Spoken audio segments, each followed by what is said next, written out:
dari judul kan rider penyakit kritis. Penyakit kritis ya. Sebenarnya apa sih itu rider penyakit kritis gitu loh? Wah, ini pertanyaannya kan berarti ada dua suku kata, rider, yang kedua penyakit kritis. Benar. Rider itu sendiri kan asuransi tambahan gitu Iya. kan.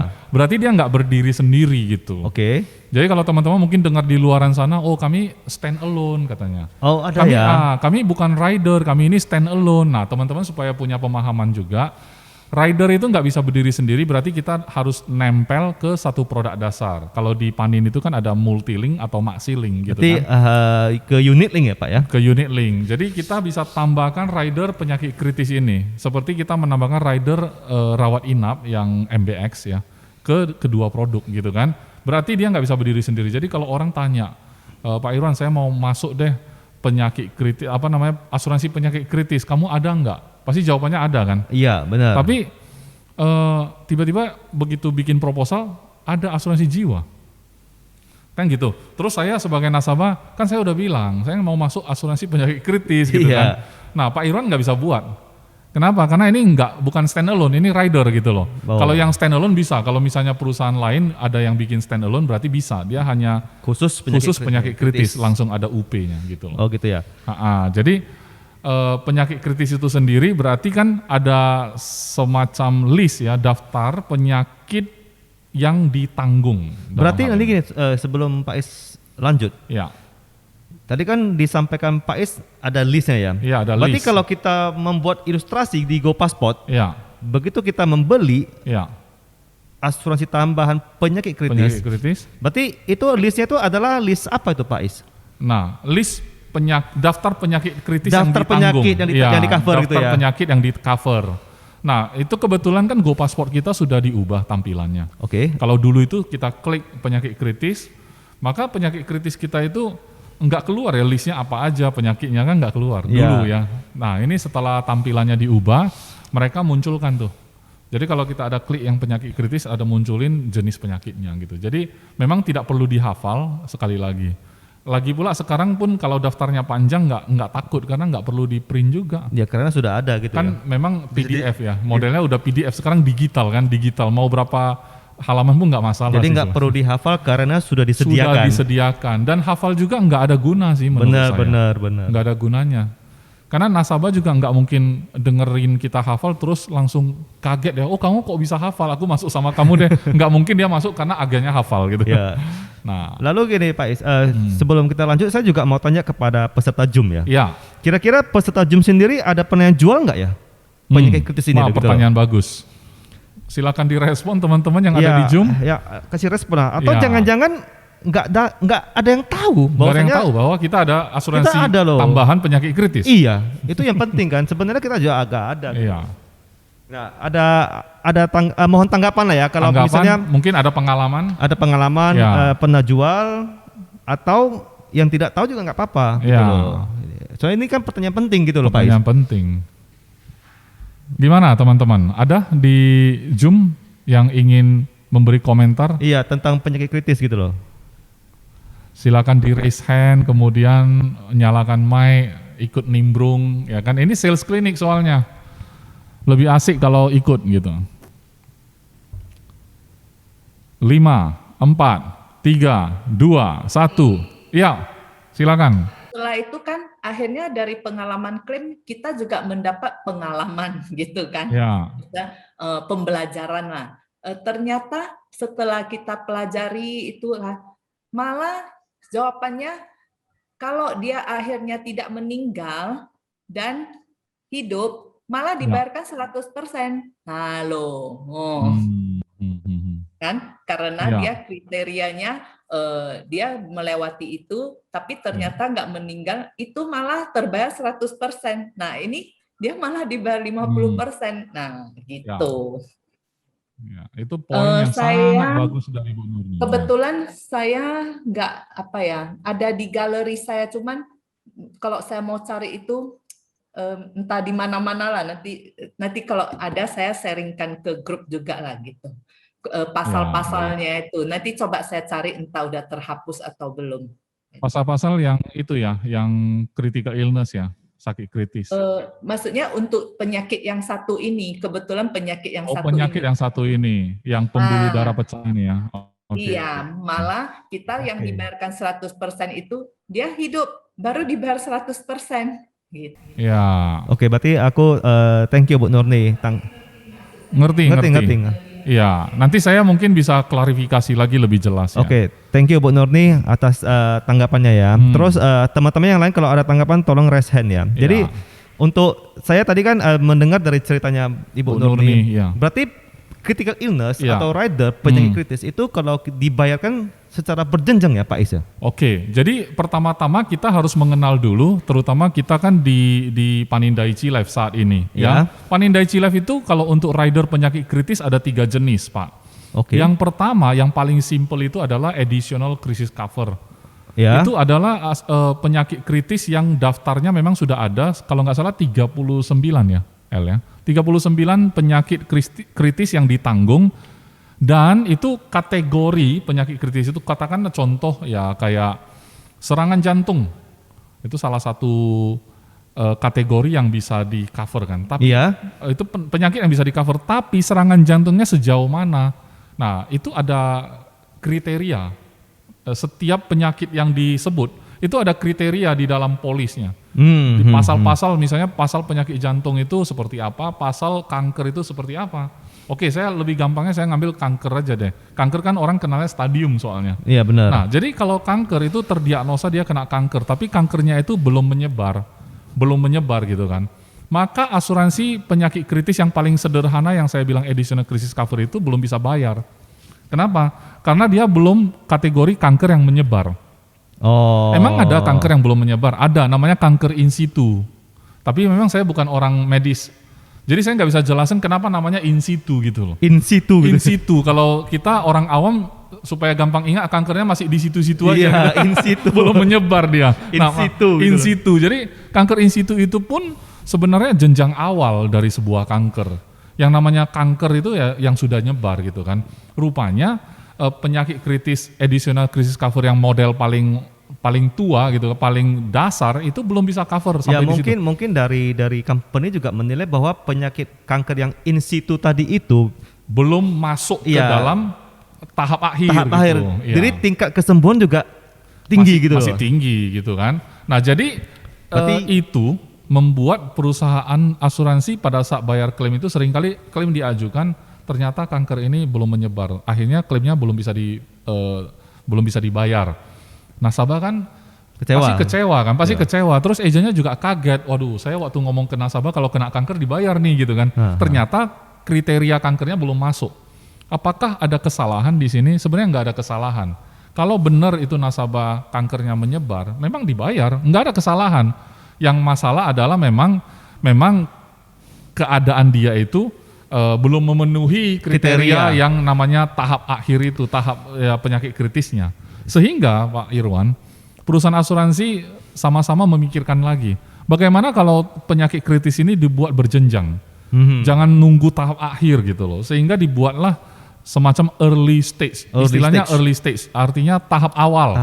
Penyakit kritis tahap awal, itu pun udah bisa klaim gitu loh. Tapi mereka pakai persen, nggak langsung 100% cair gitu. Oh, berarti kalau misalnya mereka belinya 1M, kalau kena stadium in situ early stage, nah dia bisa bayar 25% dulu misalnya. Oh, berarti dicairkan atau dibayarkanlah ke nasabah tuh 250 juta. Dulu. Ternyata setelah dia operasi, pengangkatan misalnya, itu sudah tahap kedua ya. Stadium 2 dibayarlah mungkin 25 lagi. Ternyata setelah dilakukan pengangkatan juga kanker itu masih ada dan malah menyebar nih makin parah. Berarti masih ada sisa 50, dibayarlah 50 gitu. Berarti ini bisa kena kasus yang seperti Ibu Nurni ya? Atau begini, dia tadi kan early stage dibayar 25%. Itu yang smart crisis yang kedua ya? Ya, smart crisis ya. Lalu dia kan naik ke second text ya? Tahap kedua. Dibayar lagi lah 25%. Nah, pada saat pengoperasian dia meninggal. Nah, dibayarlah asuransi jiwa. Berarti yang sisanya nggak dibayar? Nggak dibayar lagi. Kenapa? Karena asuransi per produk itu, maksudnya per rider sendiri kan ada pasalnya. Jadi untuk rider yang satu ini memang pasalnya dibatasin seperti itu. Kalau memang nggak masuk ke kriteria selanjutnya, dia keburu meninggal, ini udah nggak kepake. Ya. Langsung berlakulah asuransi jiwa. Nanti penerapannya teman-teman sebagai agen itu sebenarnya nggak usah terlalu khawatir. Kalau seandainya kita pada saat penjualan, kita mempresentasikan pentingnya asuransi rawat inap, pentingnya asuransi penyakit kritis. Tapi jangan lupa, yang paling penting itu asuransi jiwa. Iya. Karena apa? Karena itu udah pasti nggak pakai kriteria. Pasti klaim asalkan gitu ya. kita nggak bunuh diri di tahun pertama, asalkan kita nggak melakukan tindak kejahatan sehingga dihukum mati oleh pengadilan, maka udah pasti klaim gitu loh. Iya. Penyebabnya apapun gitu kan. Kalau ngomong bunuh diri, saya juga teringat kemarin yang minggu lalu kata Pak Iya. Iskandar. Syarat bunuh diri kalau mau dibayar oleh asuransi Harus lewat setahun dan itu pun harus berhasil gitu ya. harus berhasil bunuh dirinya. Kalau enggak dia mungkin rawat inap. Tapi rawat inap nggak dibayar karena percobaan bunuh diri belum. Ya kan? Nah itu juga adalah kriteria untuk memenuhi ketentuan kalau supaya bisa klaim gitu kan. Tidak boleh melakukan kejahatan, kemudian dirame-ramein massa, dia memang jahat gitu kan. Terus dia luka-luka gitu kan, terus diobatin, berobat gitu kan, mau pakai kartu nggak bisa karena dia jelas melakukan kejahatan kayak gitu. Jadi kalau secara normal sih nggak ada masalah lah produk-produk itu. Ya, oke. Jadi gini Pak Is, sebenarnya kan makanya tadi saya khawatir ya pertama additional crisis cover yang lama. Itu yang pertama ya. Yang pertama ya, yang produk-produk yang pertama dan sekarang masih ada kan begitu masih ya. Ada. Nasabah kan kecewa tuh. Iya. Kok nggak dibayar kan gitu ya. Iya. Si agent juga ketakutan loh kok nggak dibayar. Tapi katanya kankernya dibayar kan gitu ya. Nah itu sebenarnya memang bukan salah agentnya, bukan salah nasabah, bukan salah company karena tidak sesuai dengan kriterianya. Ya. Cuman kalau saya nilai itu salah agent, kenapa nggak ikut training gitu. Ya silakan Pak Irwan. Iya kan? Betul ya? Iya karena ketidaktahuan sehingga tidak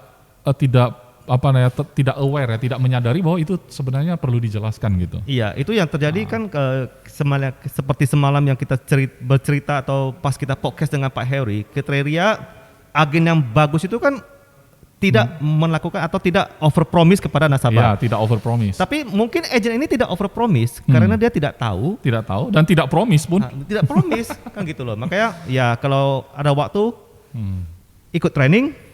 Ya. Kalau tidak ada waktu juga wajib ikut training gitu loh. Tidak ada waktu. Kalau tidak ada waktu, buat waktunya. Make time. Bahasa Inggrisnya make time. Make time gitu ya. Jadi, nah kalau saya sih pesankan, walaupun kita punya melihat beberapa pengalaman, kita mendengar ada pengalaman kayak gitu, ada nasabah kecewa atau terus agent juga lupa kasih tahu atau bagaimanapun, saran saya tetaplah melakukan penjualan asuransi penyakit kritis. Kenapa? Karena itu kan kalau tidak memenuhi kriteria tidak dibayar. Bagaimana kalau memenuhi kriteria? Dan dia tidak masuk asuransi itu. Kan gitu.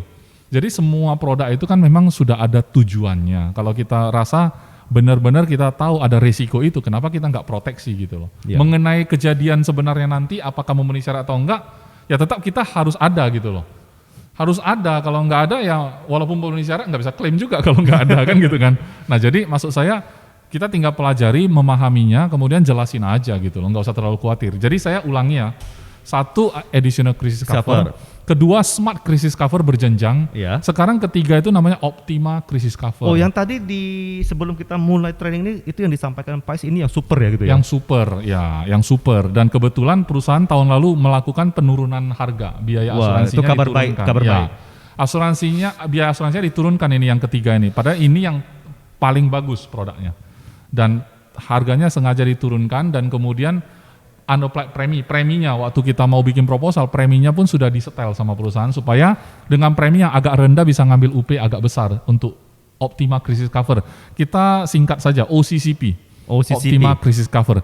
Jadi kalau teman-teman mau jualan penyakit kritis gitu kan, jualan asuransi tambahan penyakit kritis, usahakan jualan yang OCCP ini aja karena yang paling lama tadi itu yang tertua, yang abangnya itu kan additional crisis cover itu yang tahap akhir gitu loh. Nah kalau saya ambil lagi yang tahap akhir itu kan berarti yang sudah nyebar kankernya. Itu dibayar 100%. Pertanyaannya, waktu dia terdiagnosa kan tidak harus in situ dulu. Kan banyak orang yang tidak tahu. Ternyata dia sudah kena kanker in situ yang belum nyebar dia nggak tahu. Sampai dia udah nyebar baru tahu, kan banyak kasus. Nah kalau kondisinya dia kena terdiagnosa itu dalam kondisi sudah menyebar, tahapnya sudah ketiga, ya klaim 100 langsung gitu loh, nggak usah melalui tahap 1-2. Oh gitu, berarti boleh langsung klaim langsung gitu loh kalau memenuhi syarat.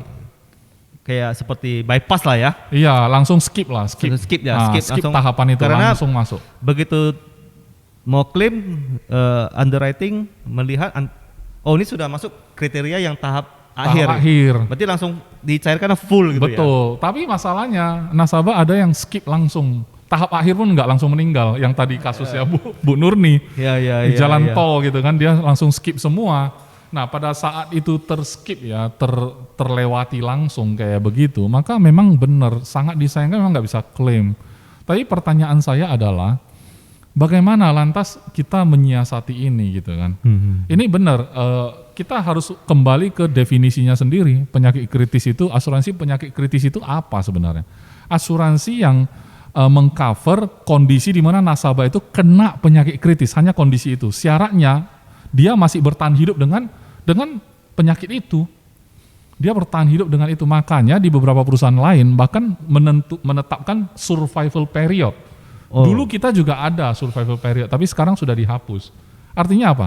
Saat orang terdiagnosa, ini udah jelas tahap akhir nih misalnya, udah pasti bisa klaim, tapi dia ternyata dalam 10 hari udah meninggal langsung. Walaupun sudah sempat terdiagnosa, kalau dia belum bisa bertahan 30 hari, katakan survival periodnya 30.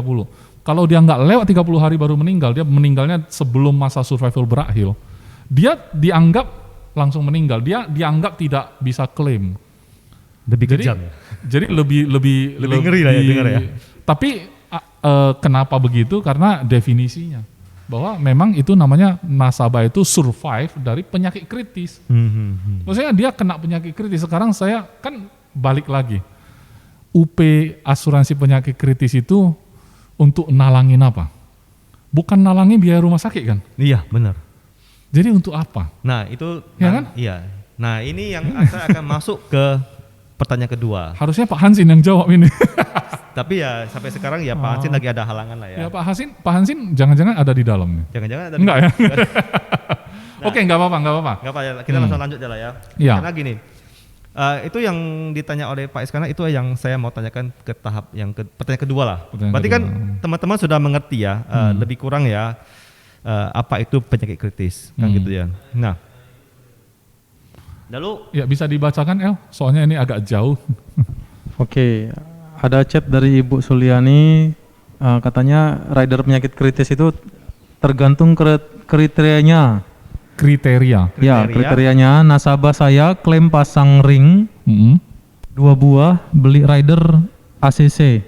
Oke. Additional crisis cover dibayar 100% karena udah masuk kriterianya. Oke. Sampai sekarang nasabah saya masih beraktivitas seperti biasa, malah makin sehat. Betul. Nah, jadi itu adalah santunannya dicairkan kan? Fungsinya apa itu santunan UP-nya itu? UP-nya itu dipakai untuk meneruskan kehidupan dia. Nah, ini tunggu. Ini sebenarnya saya overshoot ya. Over Pak. Over ya, offside saya. Ini sorry Pak. Mematikan pekerjaan host ini. Jadi gini, maksud saya begini. Tadi kan kita sudah dijabarkan oleh Pak Iskandar bahwasanya apa itu penyakit kritis secara dasar ya. Nah, tapi sebagai nasabah, kembali lagi saya memposisikan diri sebagai nasabah. Saya kan sudah membeli MBX. Oke. Ya kan? Dan itu juga mengcover penyakit bahkan bukan kritis ya? Iya. Mau penyakit kanker juga di cover. Iya. Tadi Ibu Suliani pasang bypass ring ya? Bypass, bukan Ibu Suliani, nasabahnya. Enggak, nasabahnya. Okay. Cerita dari Ibu Suliani. Oh iya.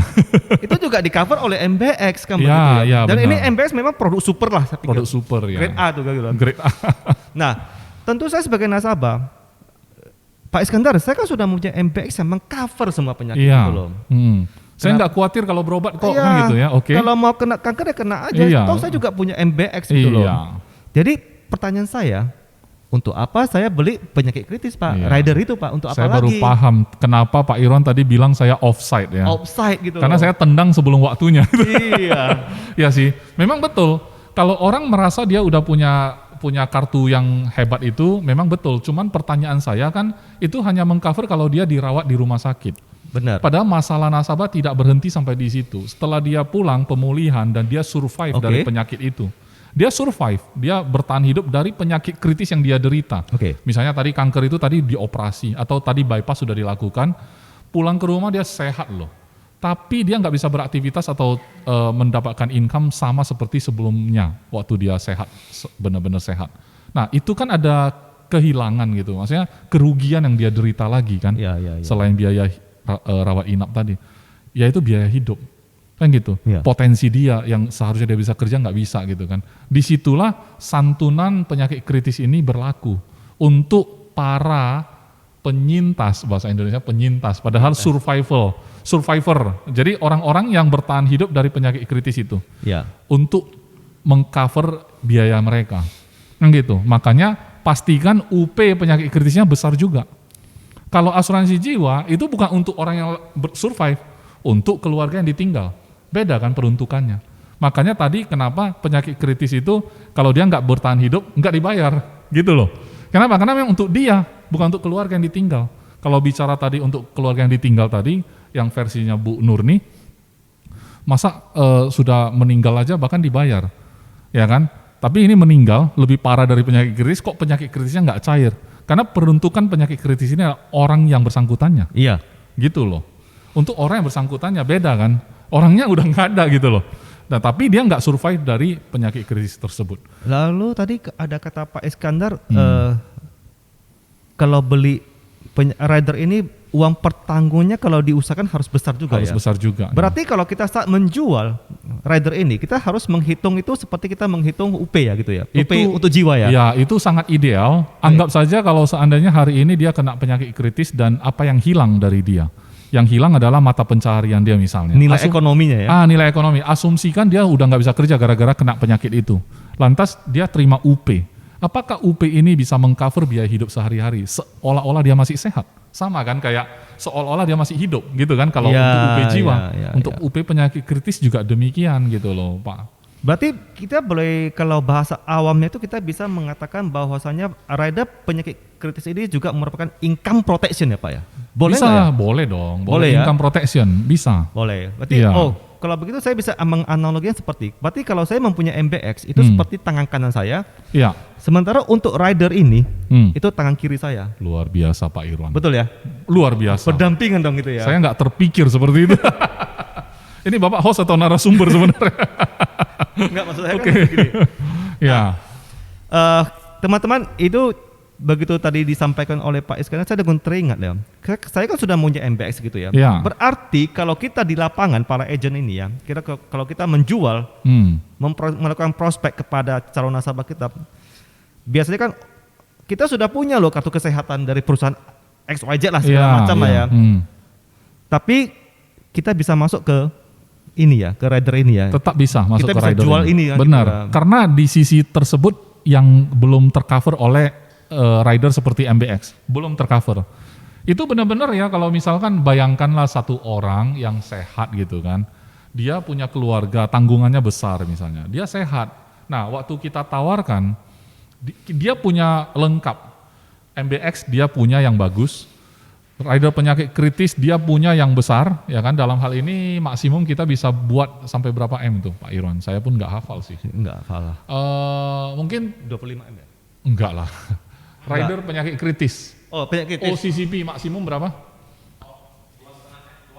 Lebih lah. 5. Total 5 kalau kita ambil additional crisis cover kita ambil, smart crisis cover kita ambil, OCCP kita ambil juga bisa 5M gitu loh. Jadi setiap company itu ada batas untuk penyakit kritis. Kalau jiwa nggak ada batas, kan gitu ya.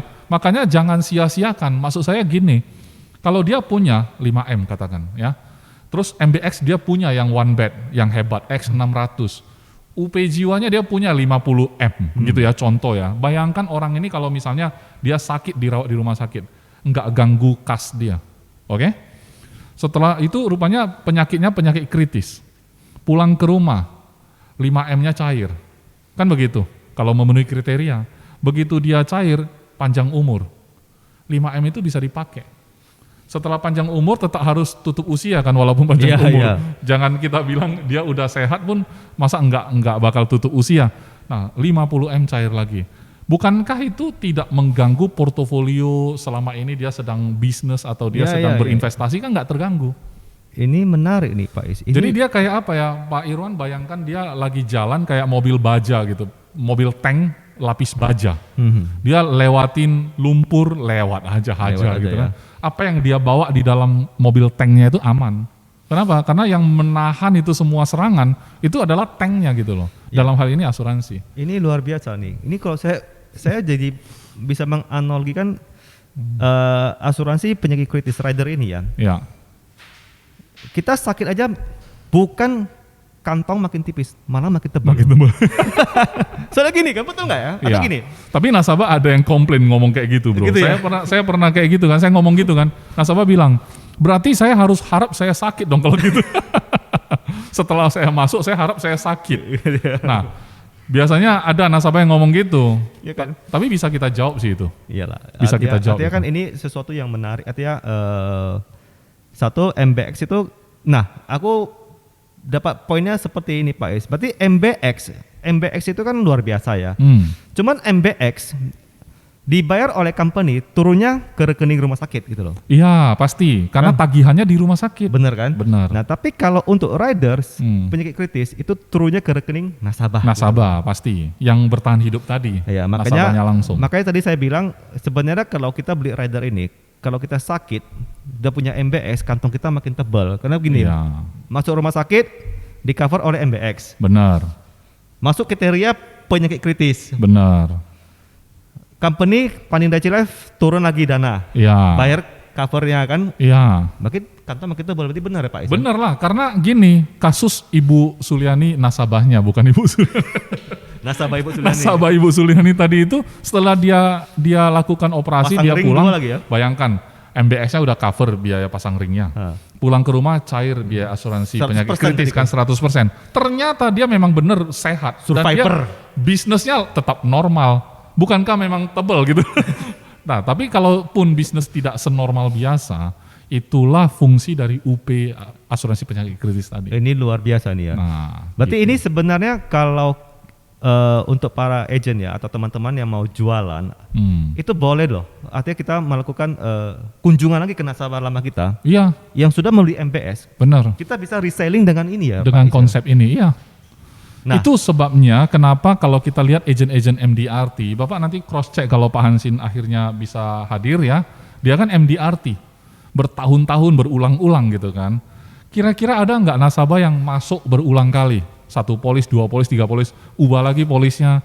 Kemarin nggak ada MBX, ubah lagi MBX. Kemarin nggak ada sakit kritis, masukin sakit kritis. UP-nya di-upgrade lagi gitu loh, nasabah yang sama.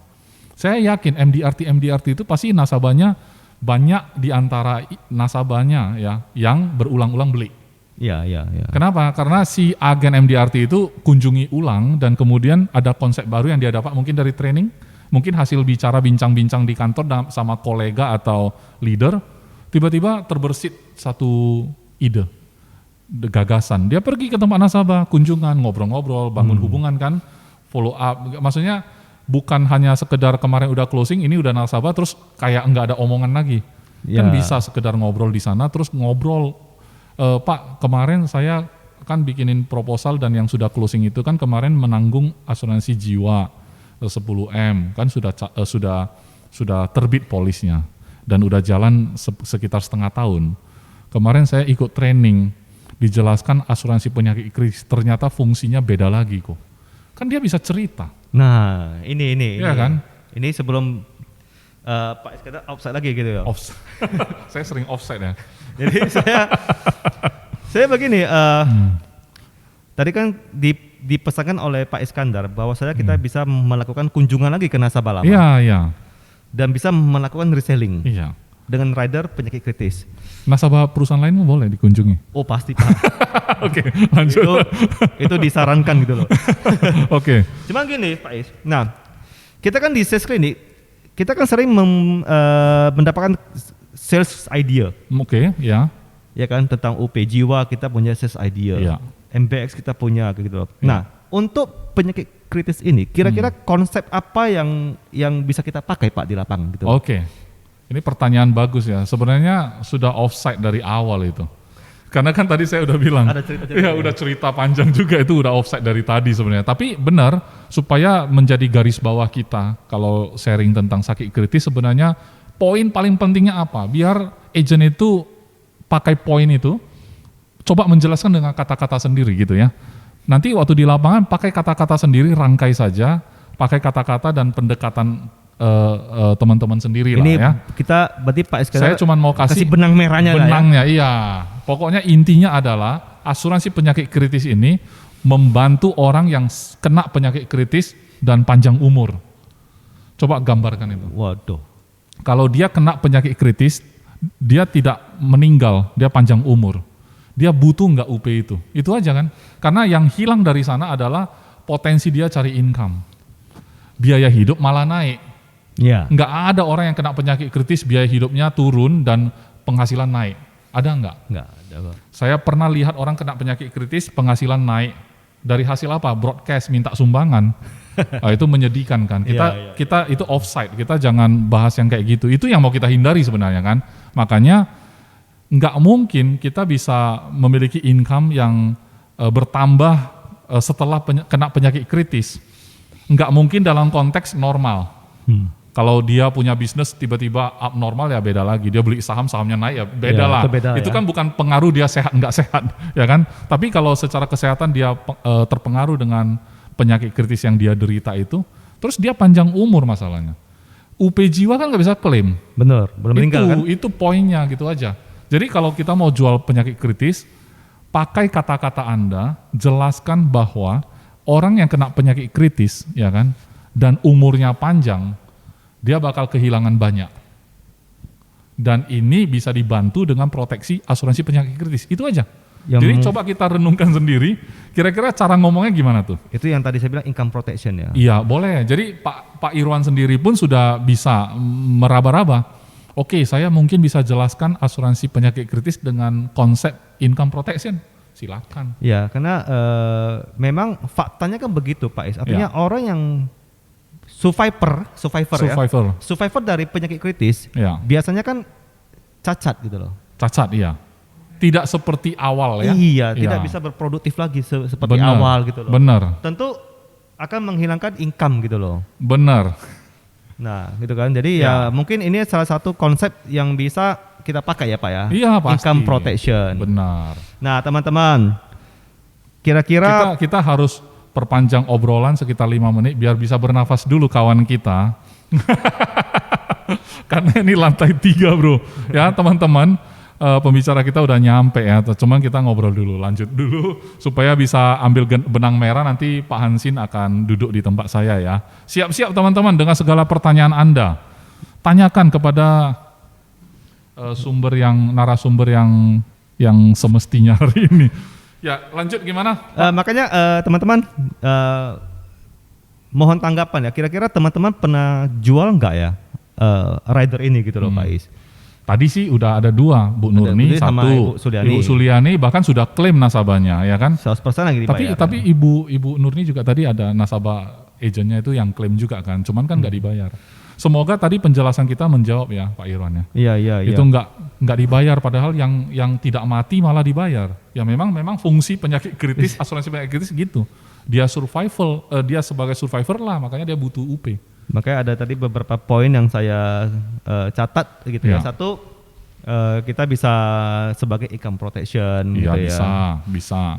Kedua, kita bisa sakit tapi kantong makin tebal gitu ya. Ya bisa. Bisa kan? Bisa juga. Nah, kena penyakit kritis terus beri BMW gitu. Iya. Waduh. Bisa ada ya. Oke, bisa. Oke, terus. Cuman memang tadi saya catat beberapa di Panjen sendiri kita mempunyai beberapa rider penyakit kritis. Ya, benar. Ada 3 ya. Satu additional crisis cover, lalu smart crisis cover, lalu yang paling super itu Optima crisis cover. Optima crisis cover. Nah, teman-teman kalau tidak tahu nanti boleh di GoPassport boleh coba-coba ya. Ya. Coba-coba. Benar, itu salah satu trik loh Pak Irwan. Kalau kita lupa produk kita ada apa aja, mainkan aja GoPassport. Iya. Oke, aku pilih Multilink, terus ridernya ada apa aja, klik aja semua. Oh ini apa ya, lupa, klik aja seolah-olah kita mau beli. Nanti dibuat proposalnya nanti muncul. Bisa training sendiri dari GoPassport gitu. Ya kan? selagi kita mau belajar, selagi kita ada kemauan, selalu ada cara gitu. Jadi intinya dengan rider ini kita bisa melakukan reselling gitu ya Pak? Ya, pasti. Jadi jangan sia-siakan database kita, Pak Irwan. Jangan sampai dia mengambil MBX sama kita, asuransi jiwa sama kita. Tiba-tiba ada agen perusahaan lain yang ikut training yang GAM3 karena masuk ke YouTube gitu kan. Iya, benar. Itu income protection kata Pak Irwan, dia prospek pakai merek lain. Jadi kita Ilmunya ilmu kita. Terus kita berkunjung ke nasabahnya. Baru ambil kemarin. Loh, kamu kok nggak ambil sama saya kan gitu kan? Iya. Nah, agennya tanya lah. Iya. Nasabah cuma ngomong, kamu nggak pernah cerita. Nggak pernah cerita soal itu, kamu ceritanya cuma UP jiwa aja sama MBS. Kita punya yang Ya, super kan salah siapa. Jadi benar. intinya nasabah tidak beli asuransi kepada kita itu salah agent. Ya. Nasabah tidak reselling itu salah agent. Gitu. Ya kan? Nasabah tidak tahu kriteria penyakit krisis cover itu juga salah agent. Ya. Makanya ikutlah training sering-sering gitu loh. Tapi kalau nasabah menerima manfaat itu semua, itu berkat agent. Berkat agent. Ya, jadi jadikanlah agent itu sebagai berkah ya, berkat bagi nasabah, bukannya jadi yang tadi yang salah-salah ya, tadi itu gitu sih aja. seluruh ya. Tapi saya harus mundur dari kursi ini, saya akan serahkan kepada pihak yang berwajib. Ya, Bapak Hansin sudah stabil. Oke, silakan. Tadi kan kita cerita produk super di Panindai Life gitu ya. Artinya ya punya MBX super, OCCP-nya super, dan Panindai Life juga punya agent super yaitu Pak Hansin gitu loh. Jadi sebenarnya tema ini semua super gitu loh ya. Nah gini Pak Hansin, tadi kan kita ada cerita dengan Pak Iskandar beberapa lah ya, dan juga lumayan panjang masalah penyakit kritis. Cuma gini Pak Hansin, saya yakin Pak Hansin pasti pernah jualan rider ini gitu loh. Ya. Nah, saya taunya Pak Hansin itu kalau jual asuransi itu pakai konsep, kan gitu. Nah, kira-kira di lapangan untuk membantu teman-teman kita dan untuk membantu saya, biar melakukan reselling lagi ke nasabah lama. Kalau kita mau jual penyakit kritis ini, biasanya atau ada nggak ya konsep-konsep yang bagus menurut Pak Hansin yang bisa kita gunakan di lapangan, Pak Hansin? Ya. Mohon bimbingan. Ini hanya saya coba berbagi pengalaman ya.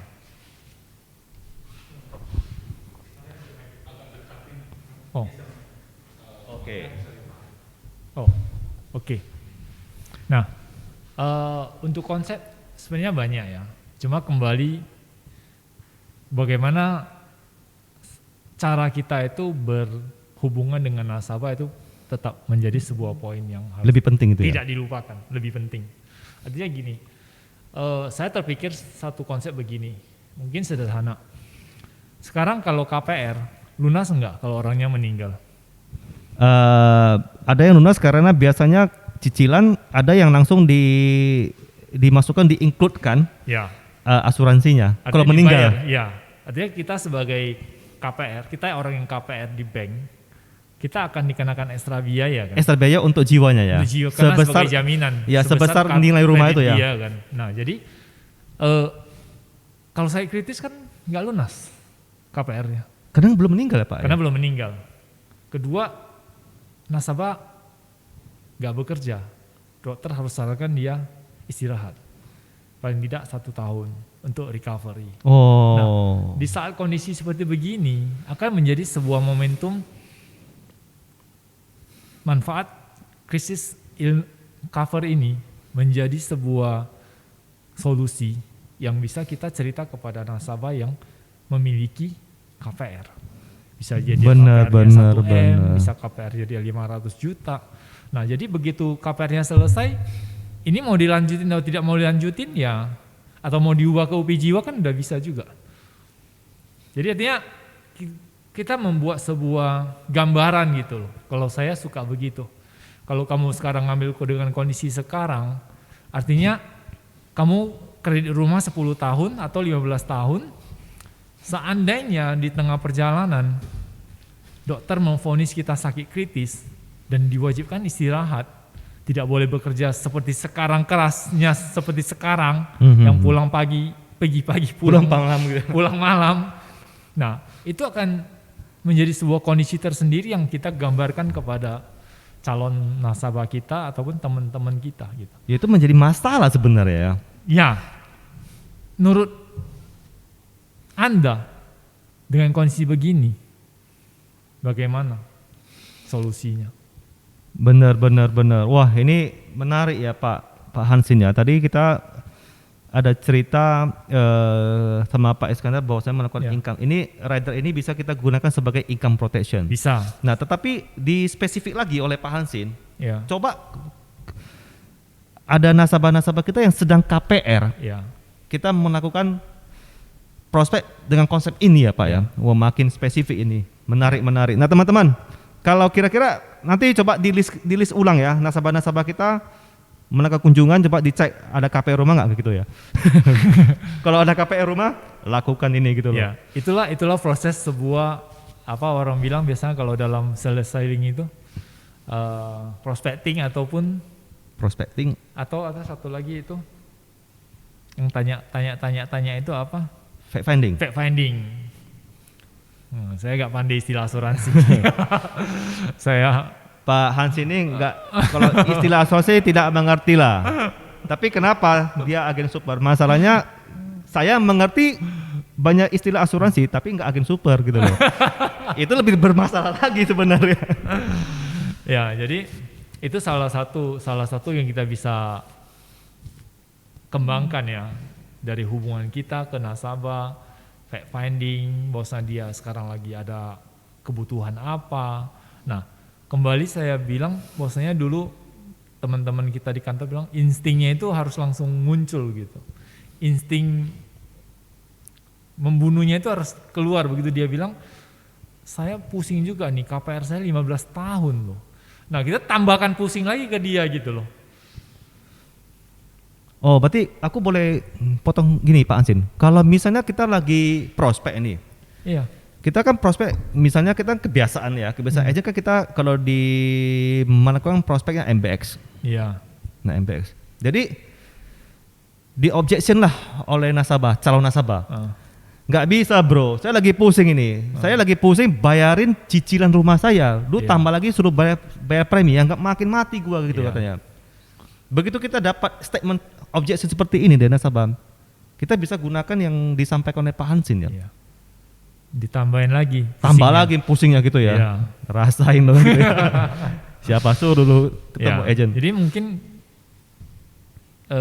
kalau menurut saya itu setiap agent wajib kembangkan dari sisi fact finding dan hubungan dengan nasabah. Ya, ini menarik sih. Itu bisa menjadi sebuah kunci untuk kedepannya itu bagaimana dia nggak akan kemana-mana gitu.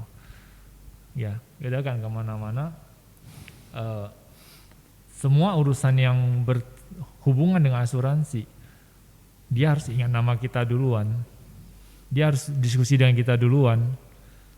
Ya, itu sebuah rasa puas tersendiri ya kita sebagai agent gitu. Maka harus sering pendekatan ya. Iya, walaupun dia nanti belinya aku sungkan lah, dia itu teman dekat. Sekali-sekali aku beli sama dia satu. Ya udah silakan gitu loh.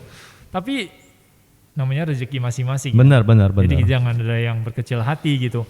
Tanya kita belinya sama yang lain ya nggak apa-apa. Rezeki kita nanti lebih besar kok. Iya. Ya kan. Nah jadi kita beri dulu lah ya. Ya jadi artinya di saat kita bisa memenangkan nasabah sampai demikian, artinya kedepannya itu saya rasa untuk reselling, untuk bercerita tidak ada yang susah.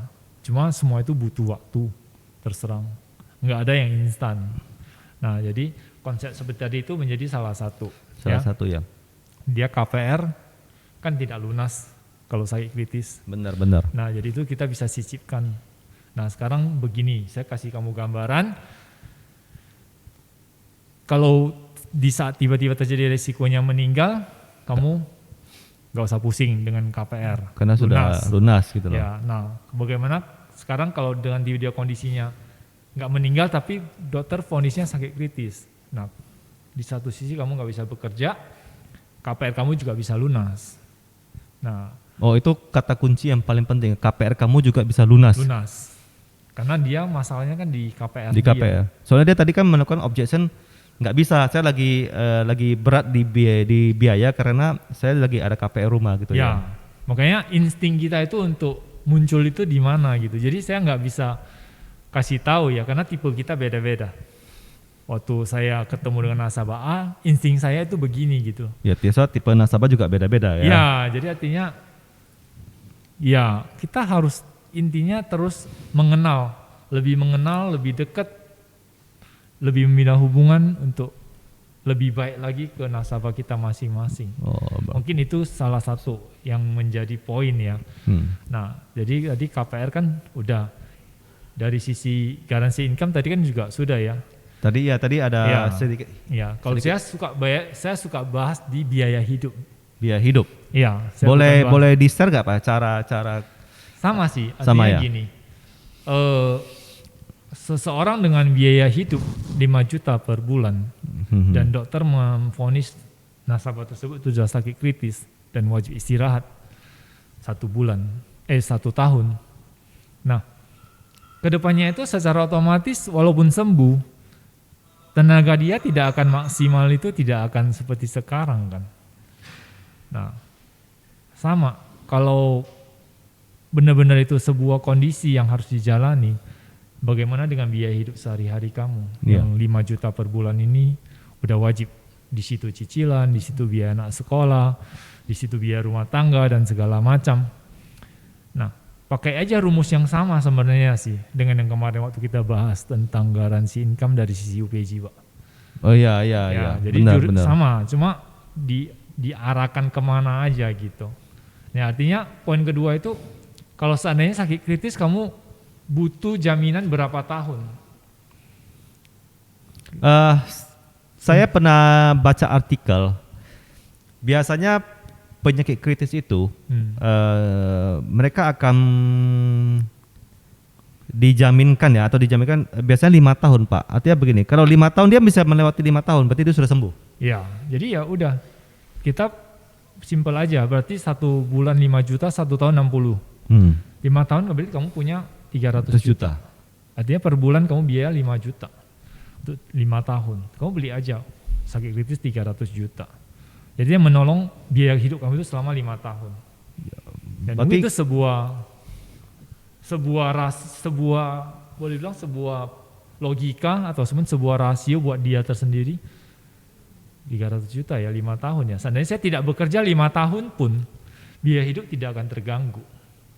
Walaupun tidak bekerja ya Pak. Walaupun tidak bekerja. Itu yang tadi kita sama Pak Is cerita income protection itu ya.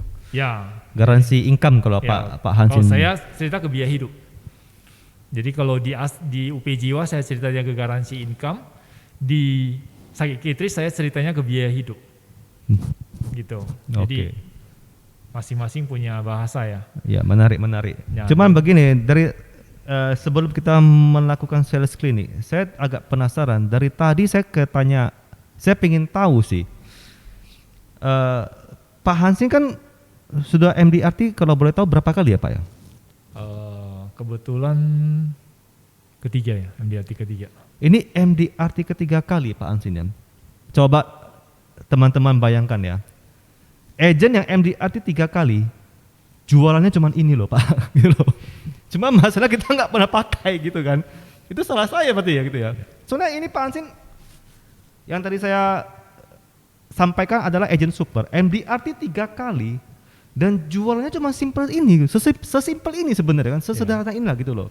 Cuman kelebihan Pak Hansin itu sering melakukan pendekatan ya kepada nasabah. Ya. Kalau saya sih itu memang kesalahan saya sih Pak. Waktu masih calon nasabah, wah kita seperti mau minta pacaran sama dia. Sering telepon, minta janji temu. Begitu sudah pacaran, kata istilah zaman sekarang ghosting gitu loh. Itu berarti Pak Hansin sendiri artinya melakukan reselling itu awalnya memang benar-benar pendekatan ya Pak ya?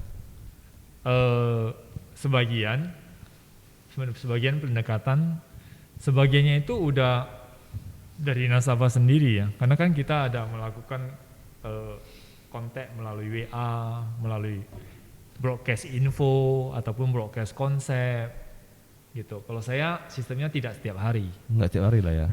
Tapi mungkin teman-teman yang lain bisa sesuaikan masing-masing ya, boleh setiap hari, boleh memilih lah gitu istilahnya.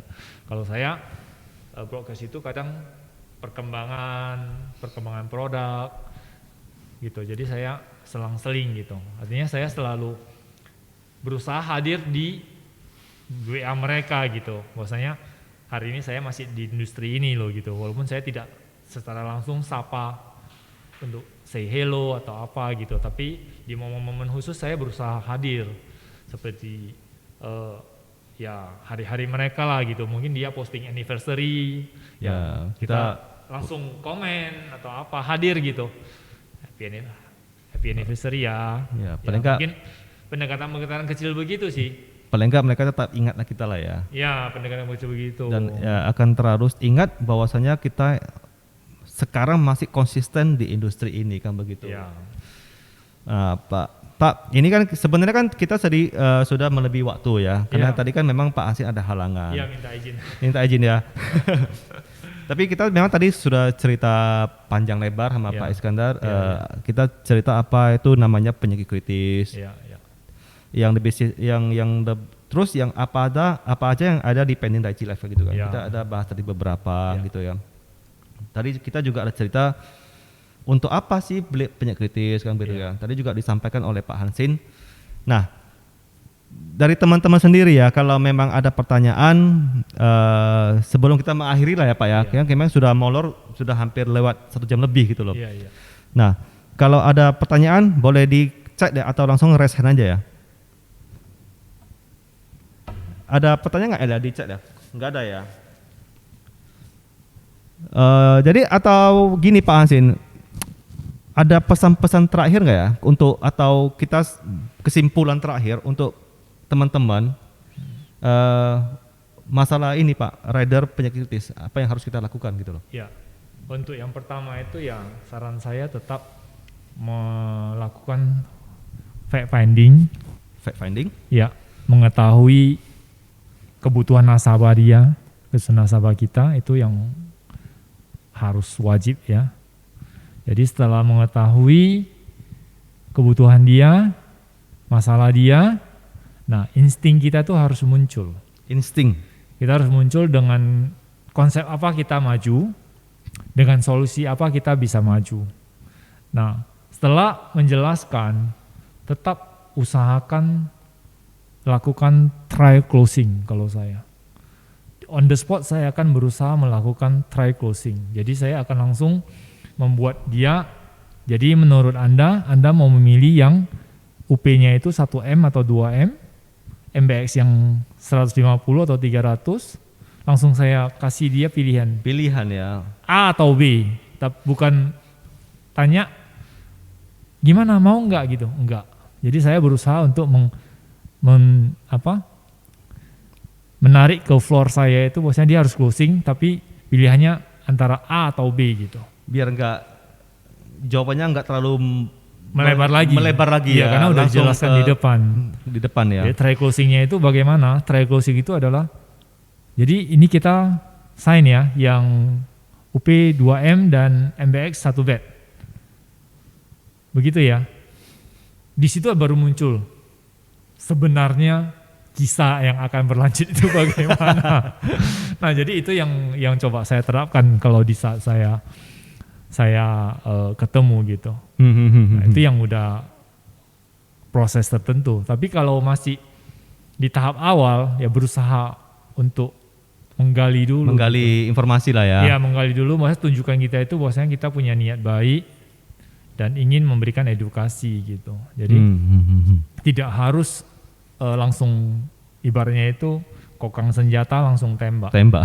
Jadi mungkin itu aja yang ingin saya sharing yang selama ini saya lakukan di lapangan dalam hal melakukan proses edukasi asuransi. Oke. Itu Pak Irwan. Thank you Pak Hansin. Terima kasih ya, walaupun tadi ada halangan tapi Pak Hansin tetap bersikeras hadir di sini bersama kita dan memberikan beberapa sharing-sharing atau tips yang Pak Hansinan lakukan di lapangan. Nah teman-teman, kita sudah di ujung waktu ya, kita sudahi, dan jangan lupa tetap melakukan reselling kepada calon nasabah dengan rider penyakit kritis. Terima kasih.